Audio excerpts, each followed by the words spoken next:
This course is on performance management that works.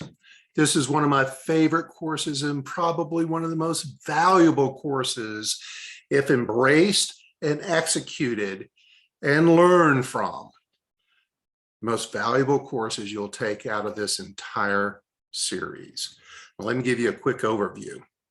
What exactly is performance management? Well, simply put, it's establishing expectations and then measuring your direct reports to your employees to achieving those expectations, being clear and consistent and measuring and giving feedback, all with the aim of improving your team members' performance. Performance management is the one tool, this essential tool that all results-driven managers utilize in order to achieve their goals at a very high level of impact for the organization. Now, there's three key points that you need to keep in mind throughout this course, which is you've got to make sure you're clear that whatever you want, whatever success is, that is clearly defined between you and your direct reports, your employees. Secondly, and this is crucial, is that you're consistent. You're consistent and fair. You've got to be clear and you've got to be predictable. You can't show favoritism. You can't overlook things. Once you establish this standard of performance management, which is going to be a game changer for you, you've got to stick with it and be consistent, not only with how you approach it, but how often you approach it. And then in the very end, we're going to talk, and this whole course is as much about fire prevention as it is firefighting, but we want to make sure that you understand that if after all the efforts we're going to talk about in the first couple videos take place and there is no improvements to the performance, it's still unacceptable, what the last steps should be for your underperforming employees. But this course is about improving their performance in a way that's going to be very productive for you and engaging for them. Now let's think about where you spend a lot of time. If you're honest with yourself, most managers, the majority of managers, spend an exorbitant amount of time with underperforming or problem employees. They're the ones that are late and tardy. They're the ones that don't finish their projects on time. They're the ones that gossip and stir up problems in the organization. They're the ones that are generally the big pain in the rear that you're having to deal with. You're constantly having to either deal with them or the results of their poor performance. You've got other employees maybe complaining about them. They are a gigantic time suck. And is that really where you want to be spending your time? Because where you're spending your time is going to be crucially important throughout the course of the execution of the best practices and the tactics you learn from this, because you really want to be spending more time moving your underperformers to higher performance.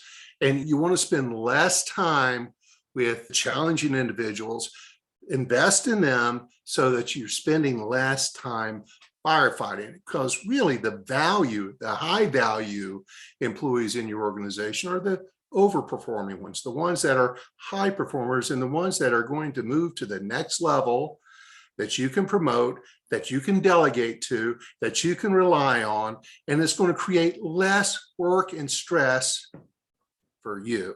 And wouldn't that be a nice thing to have? This is the tool for that. So let's define what success looks like, and you need to define it with your team as well. So you need to go through the intellectual exercise of understanding that you've got to be consistent in order for performance management to really work for you. You've got to be consistent. You've got to establish known targets. You've got to help this whole program help your employees focus and meet expectations and succeed. We've talked about this during several courses, but SMART goals, specific, measurable, achievable. The person responsible, which is generally in this case going to be the employee, and the timeline or the time allotted to improve the performance. Remember, as you establish goals, that they need to be challenging, but there's an art to establishing good goals. There should be some challenge to them, but they got to be achievable, because you want your team hitting these goals on a regular basis, because that's the rocket fuel to get them moving. That creates the inertia for them to continue to grow and to achieve for you, their leader. Now, these goals are going to be role specific, and of course, and so you've got to be able to author them in a way that's going to be relevant to the individual that you're working with. Different people are going to be at different levels of achievement or responsibility, et cetera, maybe in different positions of responsibility.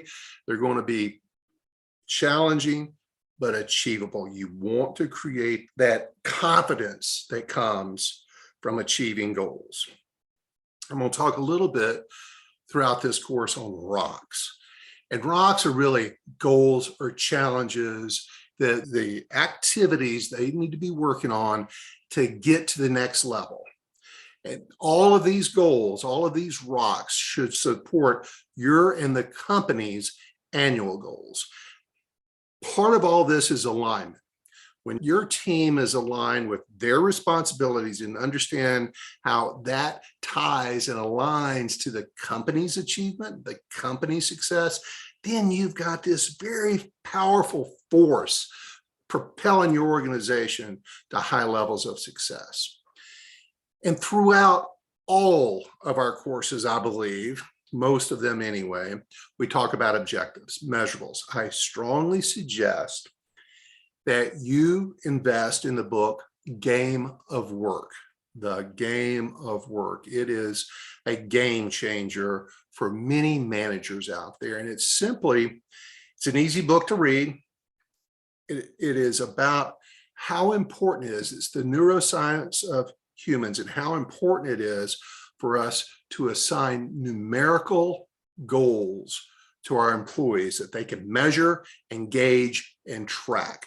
We are driven as humans to achieve. And when we've got some level of measure that we can see what the score is, which is the game of work, then we can see where we're on sales or accomplishment to a project, or how we're improving customer service, or how we're improving accounts receivable, whatever the role is.